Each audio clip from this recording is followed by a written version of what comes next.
Hi there, welcome to Shopcast number 8. This one's all about sock yarns today.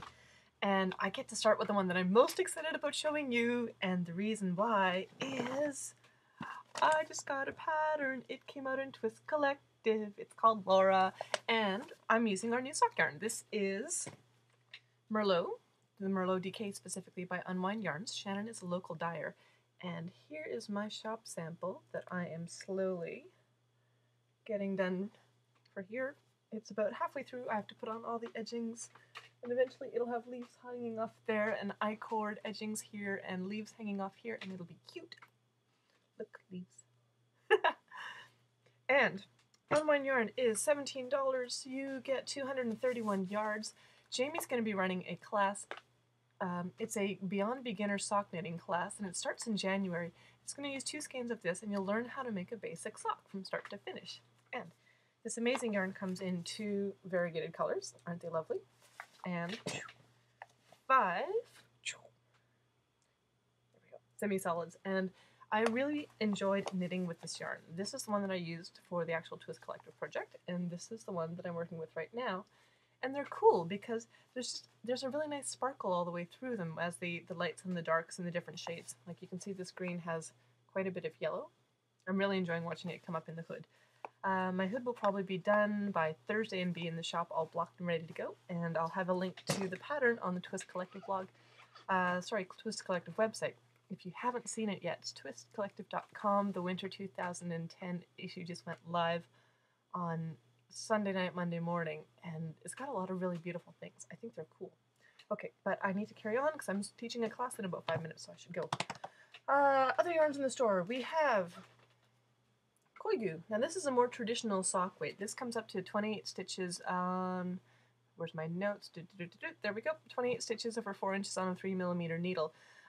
It comes in solids and variegated and speckles, and we like all of them. We've been doing a lot of baby blankets lately in the solids. Let me show you. It looks like this. And speaking of I-cord, I am currently in the process of applying an I-cord edging. Let me show you on something it actually shows up on. There. So I'm putting the I-cord edging onto the otherwise very simple garter stitch baby blanket. This one we did with it held double, so you're actually treating it kind of more like a worsted weight, and it makes a wonderful bouncy springy baby blanket. Very cool. Other things range from, oh, there it is. I'm organized, can you tell? The very classic. This is the Baby Surprise Jacket by Elizabeth Zimmerman. So I used a solid color and then one of the variegated colors of Koigu to put that together. That fits like a 0 to 6 months sort of a size.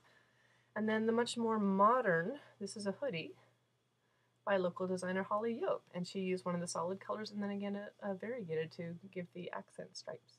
Very cute. So we have patterns for both of those available in the store if you want to do some baby knitting. In Adultland, Koigu has a classic pattern. This is called Charlotte's Web. And here, crash. There we go. So if you do the toss it around, do a little gypsy twirl, maybe you're into the whole hip scarf thing, shimmy shimmy. The popular thing to do with Koigu is to take 5 colors that blend, that they're sort of close together from one to the next, and then what you do is you start with one, and then at the next level you alternate the first and the second, and then do a little bit of the second all by itself, and then alternate the second and third, and do a little bit of the third all by itself, and it just flows. I took this a little farther with my Colourflow wrap. This takes 9 skeins of Koigu, and you start with 2 of your first skein held double, and then take out one of the strands of that and put in the next strand of skein number 2, and then do some of skein 2 doubled, and then skein 2 with skein 3. And the fun thing about this is that it's all knitting. You don't have to purl it all. So you make a giant tube, and these were actually 20 extra stitches.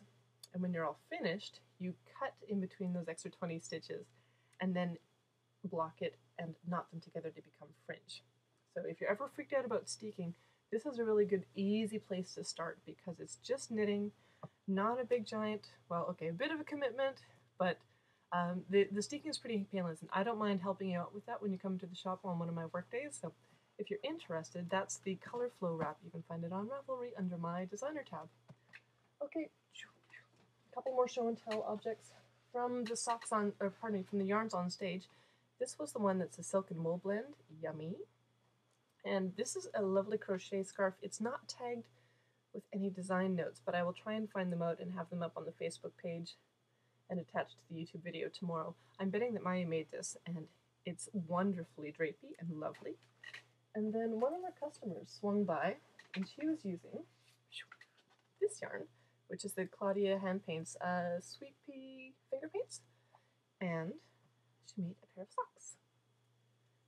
They are full of awesome, and you can see how this particular dyeing job winds up with fairly regular stripes. It's really cool. And what makes one stripe go all the way around, when you start doing the heel work, that same amount of yarn suddenly becomes thicker and does wider stripes because it's going there and back instead of having the full circumference to go all the way around. So it's like you're getting the same amount of yarn but only in half the amount of space, so it winds up being thicker. So it's cool. Those are lovely. I'll have links to these projects. They probably won't all fit at the end of the video, so I will put them in the Facebook page on the notes and also in the YouTube page on the notes there. Other things you can do with shells, or sorry, with sock yarns, brushing, sorry, is that you can combine them with other yarns. So this lovely piece of fluff is a strand of Koigu held together with a strand of kid silk haze. And what that does, it lets you use big needles. So if you can see, that is actually quite see-through fabric, but it has a really nice loft to it and is kind of lovely and fluffy and drapey and oh so warm. So one of these pops on like that. This totally clashes with my new sweater, but that's okay. And it actually, what the mohair does is traps the warmth coming off your body to stay close to your body, so it delivers a lot of heat without a lot of weight. It's awesome. So we have a lot of sock yarns. They're generally in the background here. Let me tilt you that way. There we go. It's a little tour of our sock area. You can see all the Koigu. I counted. We have over 70 colors of the multicolors, and then over 30 of the solids and semi-solids, which is really awesome. We have Sweet Georgia yarns right behind me. We've done a bunch of shawls in that, including the one for Allison's upcoming beginner lace program. And the Sweet Georgia is 388 yards for $24. That'll get you a pair of socks. It's not too tall. And she's got 25 colors, including the solids and variegateds. I'll do the rest of the prices while I'm here. The Koigu was 160 meters for $13.50. You'll actually need 2 skeins of that to make a pair of socks if that is what you're doing. But depending on what the sweaters you're doing, we can help you figure out the yarn amounts. Okay, I'm going to go off and teach my class. Please stop by the store, open 7 days a week, and I'm always happy to hear your feedback or your requests for future shows. I'm here on Mondays and Thursdays, or you can reach me on Ravelry as Christa Giles, or leave a note on Facebook. I'm always happy to have conversations over there. Or you can drop comments on the YouTube channel if you like what you see. Alright, take care. I'll talk to you soon.